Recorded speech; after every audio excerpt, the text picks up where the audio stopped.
5월 25일 새벽 기도를 하나님께 드리겠습니다. 사도신경으로 신앙 고백하겠습니다. 나는 전능하신 아버지 하나님, 천지의 창조주를 믿습니다. 나는 그의 유일하신 아들 우리 주 예수 그리스도를 믿습니다. 그는 성령으로 잉태되어 동정녀 마리아에게서 나시고 본디오 빌라도에게 고난을 받아 십자가에 못 박혀 죽으시고 장사된 지 사흘 만에 죽은 자 가운데서 다시 살아나셨으며 하늘에 오르시어 전능하신 아버지 하나님 우편에 앉아 계시다가 거기로부터 살아있는 자와 죽은 자를 심판하러 오십니다. 나는 성령을 믿으며 거룩한 공교회와 성도의 교제와 죄를 용서받는 것과 몸의 부활과 영생을 믿습니다. 아멘.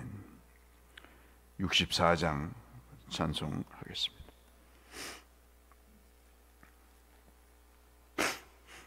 찬송가 64장.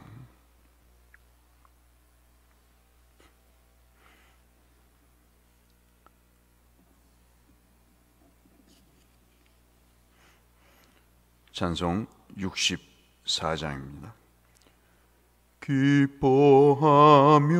경배하세 영광의 주 하나님, 주 앞에서 우리 마음 피어나는 꽃 같아 죄와 슬픔 사라지고 의심 구름 거치니 변함없는 기쁨의 주 밝은 빛을 주시네. 땅과 하늘 만물들이 주의 솜씨 빛내고 별과 천사 노래소리 끊임없이 드높아 물과 숲과 산과 골짜 들판이나 바다나 모든 만물 주의 사랑 기뻐 찬양하여라. 우리 주는 사랑이요 복의 근원이시니 삶의 기쁜 샘이 되어 바다처럼 넘치네. 아버지의 사랑 안에 우리 모두 형제니 서로 사랑하게 도와 주시옵소서. 새벽별의 노래 따라 힘찬 찬송 부르니 주의 사랑 줄이 되어 한맘 되게 하시네. 노래하며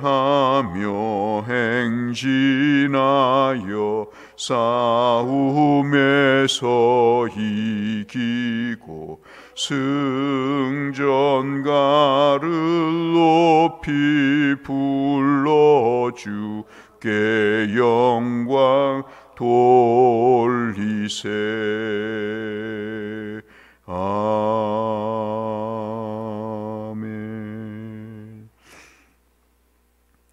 욥기 38장 말씀을 이 아침 보겠습니다.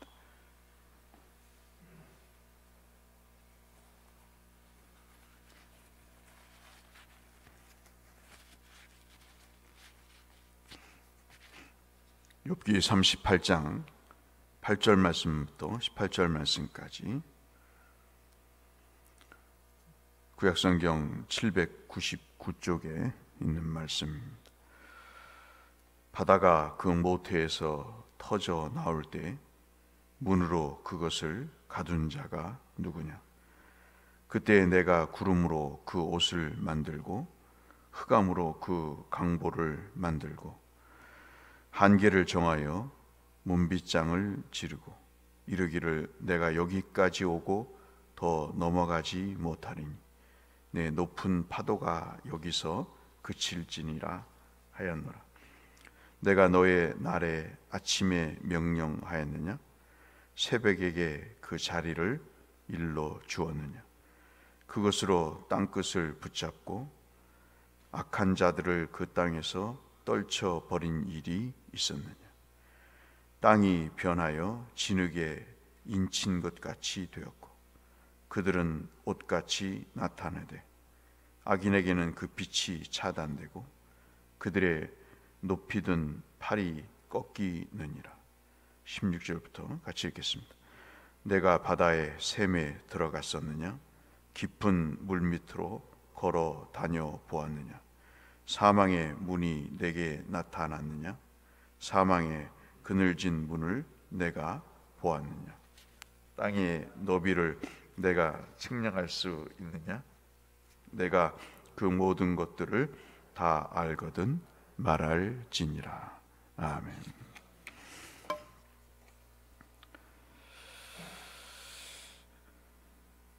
기나긴 여름 장마 같은 친구들과의 그 말도 안 되는 논쟁, 한쪽으로 편협돼서 자기 말만 하고 위로는커녕 오히려 사람에게 상처를 주는 참으로 선무당 같은 그런 친구들의 이야기를 욥은 들어야 됐습니다. 참 그것이 고통이죠.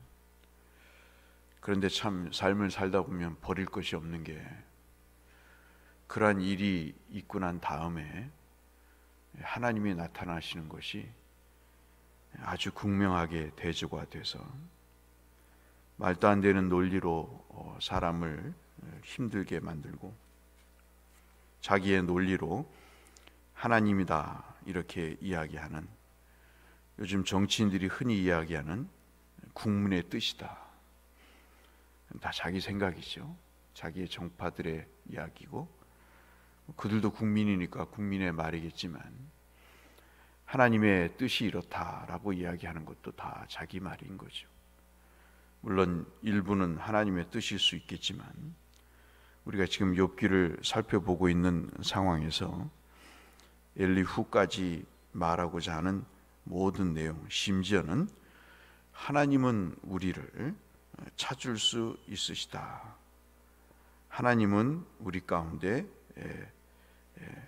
오실 수 있는데 전능자를 우리가 찾을 수는 없다 하는 이야기를 37장까지 하는 내용을 볼 때 참 사람의 말이 얼마나 무지한 세치의 혀에서 나오는 그런 얘기인가를 볼 수 있습니다.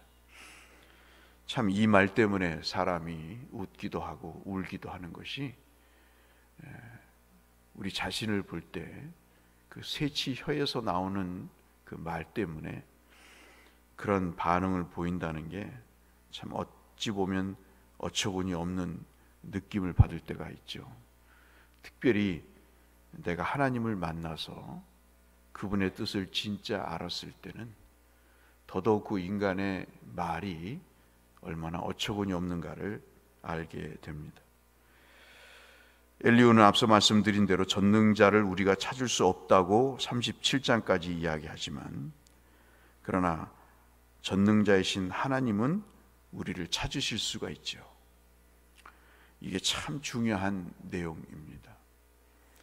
지루한 장마 같은 이야기를 욥은 듣고 나서 드디어 이제 해답을 얻는 과정에 오게 됩니다. 하나님이 폭풍 중에 등장하시죠. 폭풍우라고 하는 지금까지의 설교는 사실 본문을 잘 해석을 못한 내용이고요. 비바람으로 찾아오시는 게 아니고 그냥 바람으로 찾아오신 것입니다. 토네이도와 같은 회오리 바람으로 오셨다고 원문에서는 그렇게 기록되어 있습니다.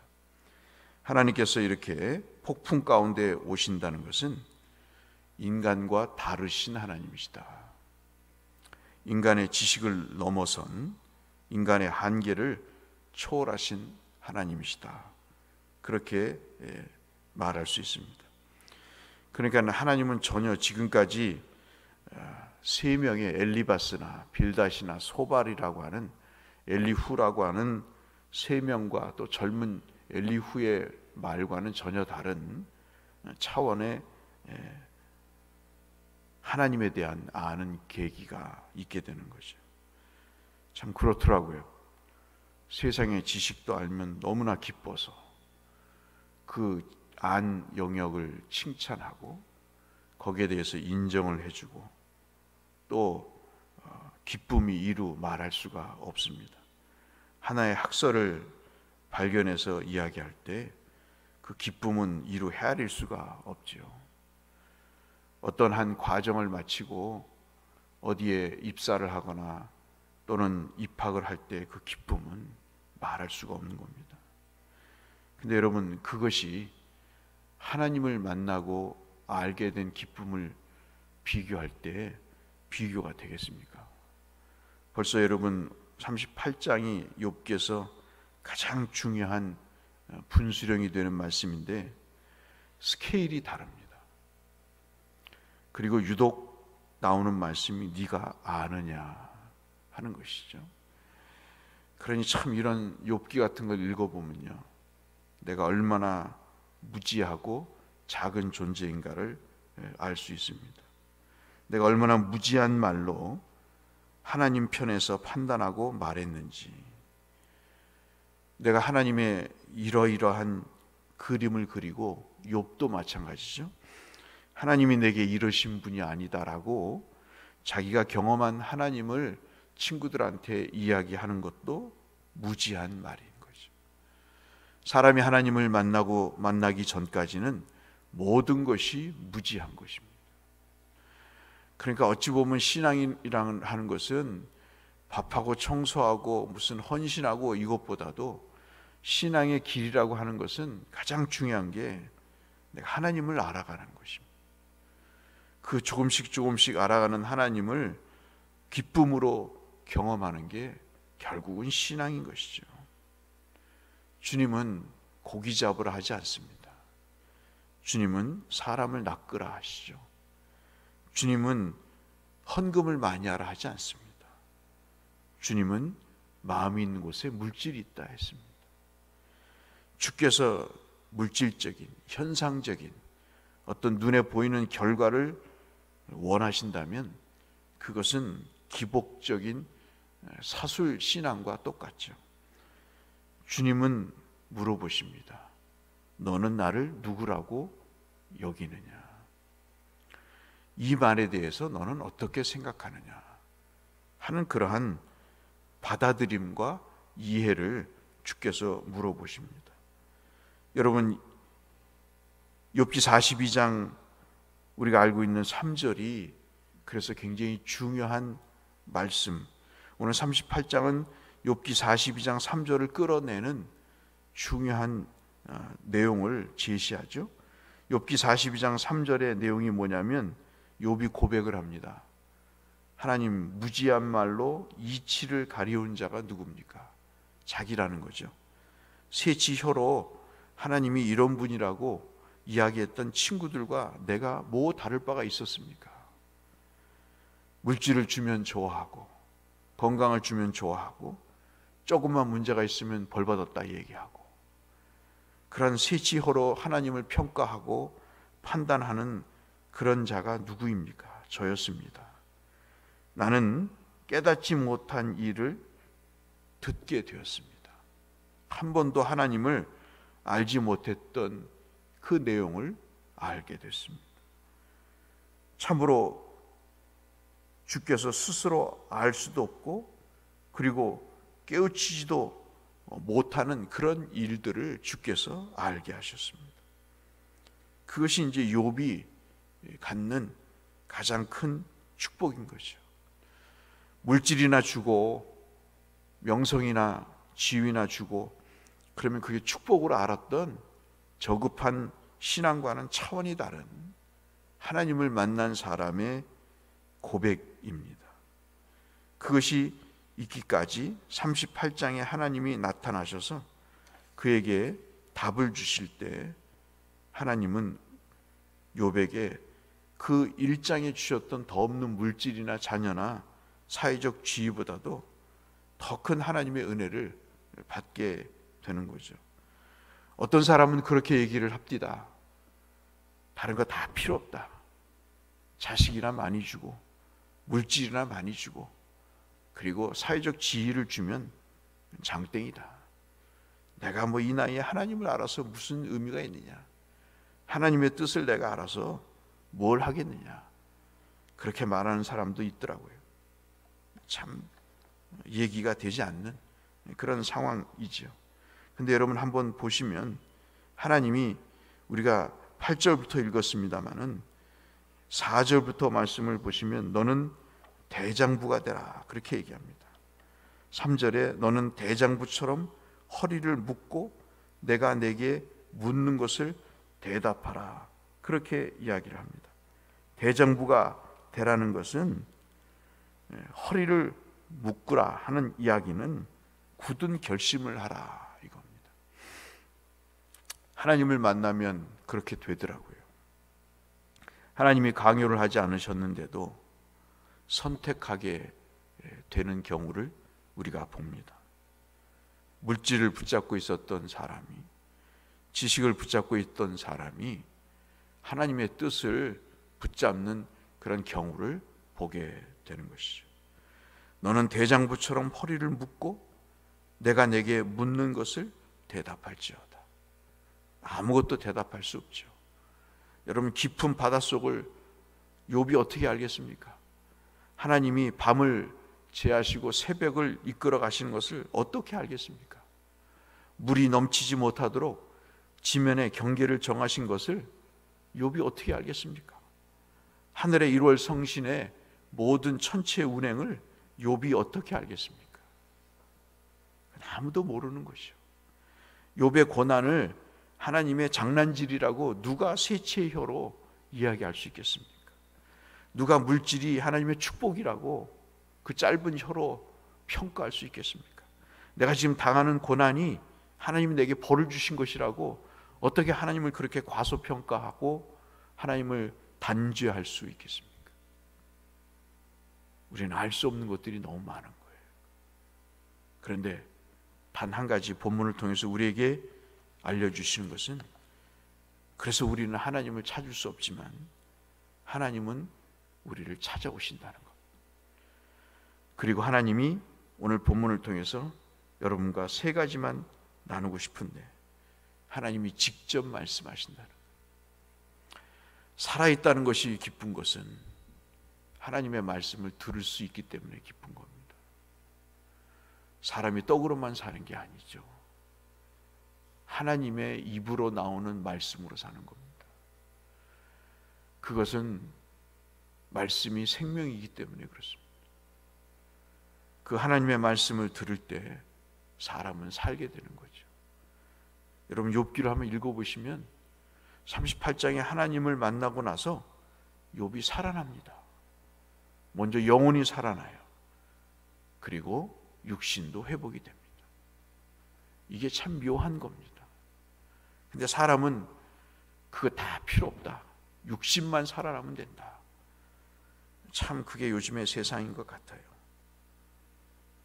하나님께 직접 들을 때 그때가 가장 행복하다 하는 것입니다. 두 번째는 그 욥에게만 주시는 말씀이 있다는 것. 내게만 주시는 그런 말씀이 있다는 거죠. 그것이 고난을 통해서 하나님이 내게 그것을 깨닫게 하시는, 나에게 주시는 그런 직접적인 하나님의 말씀이 우리에게 있음을 오늘 38장은 교훈하고 있습니다. 그 다음에 세 번째는 하나님만이 아시는, 하나님만이 모든 것을 아시고 알려주시는 하나님의 말씀이 있는 겁니다. 세계가 열리는 거죠. 내가 보지 못했던 새로운 세상이 열리게 되는 것입니다. 저도 참 성경을 보면서 반 미친 사람처럼 그렇게 기뻐했던 때가 있었습니다. 참 신학의 시옷자도 몰랐던 제가, 하고 싶은 마음도 없었던 제가 하나님의 말씀을 깨달으면서 그 주신 기쁨은 목에 칼이 들어와도 배신할 수 없는 그런 하나님의, 로고스의 하나님을 만나는 그런 은혜를 받을 때 그 어떤 것보다도 기뻤습니다. 참 그러니 하나님이 지금도 우리에게 찾아오셔서 매주일 설교를 통해서 내게 직접 말씀해 주시고 내게만 말씀해 주시고 모든 것을 아시는 계시를 하나님이 들려주시니 세상 천지에 우리처럼 기쁜 사람이, 우리에게 행복한 사람이 어디 있겠습니까? 가만히 귀를 기울이면 주님이 어떠한 상황을 통해서든, 성경의 묵상을 통해서든, 설교를 통해서든, 아니면 주변 사람들을 통해서든, 아니면 환경을 통해서든 하나님께서 우리 각자에게 아주 또렷하게 들려주시는 말씀들이 분명히 있습니다. 그것을 우리가 들을 때 행복한 거죠. 어제 양태희 권사님이 돌아가셨습니다. 가장 연세가 많으시죠. 아무도 없습니다. 좀 삶이 그런 것 같더라고요. 다 모두 하나님 앞에 쓰는데 개 모임에 나가고 동창회 나가고 그리고 주의를 범하고 식사 모임에 나가고 그런 것이 다 의미가 없는 거예요. 자기 하나 입은 옷도 간수할 수 없는 그런 때가 되는 겁니다. 하나님 앞에 서면 모든 것이 새로워지고 모든 것이 밝아지고 모든 것이 깨닫게 되는 거죠. 어리석은 사람들은 유리천장을 얘기합니다. 그것을 깼느니 안 깼느니 가지고 사람을 평가하죠. 그러나 우리는 유리창 정도가 아닙니다. 유리천장 정도가 아니죠. 올라갈 수 없는 한계를 깨는 것도 기쁜 일이지만 몰랐던 것을 통해서 하나님을 아는 것이 얼마나 기쁜가요? 저는 오늘 여러분과 함께 이 말씀을 상고하면서 우리에게 건강을 주실 때 우리에게 직접 말씀해 주시는 말씀을 들으시기를 바라고, 내게만 주시는 말씀을 들으시기를 바라고, 모든 것을 아시는 하나님께서 내게 가르쳐 주시는 말씀을 들으셔서 우리의 생명이 얼마간 있을지는 모르지만 그 있는 동안 하나님을 점점 알아가시는, 유리 천장을 깨는 정도가 아니라 천상에 계시는 우주 만물을 창조하신 하나님이 자신을 드러내신 그것을 발견하시는 정말 다른 차원의 삶을 살아가시는 축복된 여러분들이 되시기를 이 말씀을 빌어 주의 이름으로 축원합니다. 거룩하신 아버지 하나님, 주께서 여러 자연 현상을 말씀하시면서 친구들과는 전혀 다른 말씀으로 욥에게 다가오셨습니다. 욥 자신도 한정되이 알고 있었던, 한쪽만 알고 있었던 하나님에 대해서 다시금 깨닫게 하시면서 하나님과의 관계를, 그리고 하나님의 실체를 알게 하셨습니다. 자신의 무지함도, 깨우치지 못한 한계도 주님 앞에 회개하면서 이제는 눈으로 주를 배움는다고 하는 고백을 하게 되었습니다. 하나님, 우리 남은 여생 주님을 알아가는 기쁨으로 살아가는 우리가 되게 하여 주옵소서. 예수님 이름으로 기도드렸습니다. 하늘에 계신 우리 아버지, 아버지의 이름을 거룩하게 하시며 아버지의 나라가 오게 하시며 아버지의 뜻이 하늘에서와 같이 땅에서도 이루어지게 하소서. 오늘 우리에게 일용할 양식을 주시고 우리가 우리에게 잘못한 사람 용서하여 준 것 같이 우리 죄를 용서하여 주시고 우리를 시험에 빠지지 않게 하시고 악에서 구하소서. 나라와 권능과 영광이 영원히 아버지의 것입니다. 아멘.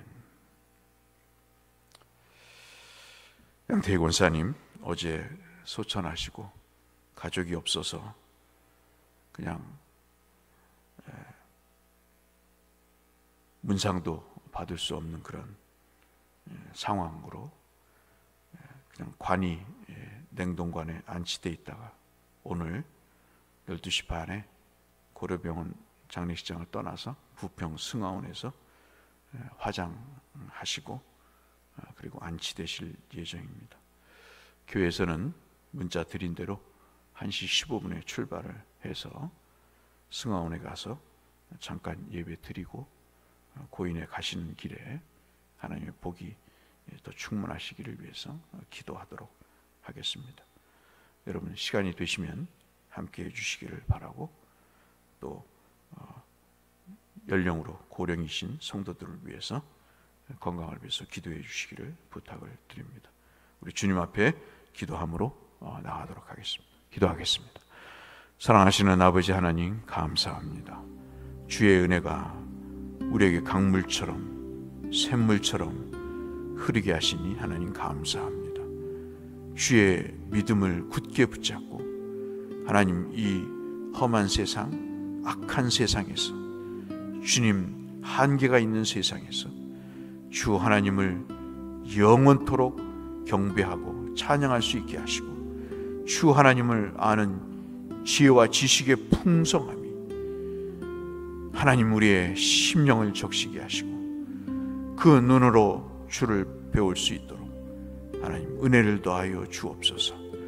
양태희 권사님을 주님 기억해 주시고 모든 인생의 수고를 끝내고 주님 품에 안기셨사오니 하나님 아버지 눈물을 닦아주시고 그 외로웠던 인생의 여정들을 주께서 위로하시고 하나님 아버지 이제는 곡하는 것이나 애통하는 것이 없는 하나님의 품에서 영원한 안식을 누리시게 하셨사오니 주 하나님 그때를 바라보며 저희도 살게 하여 주옵소서.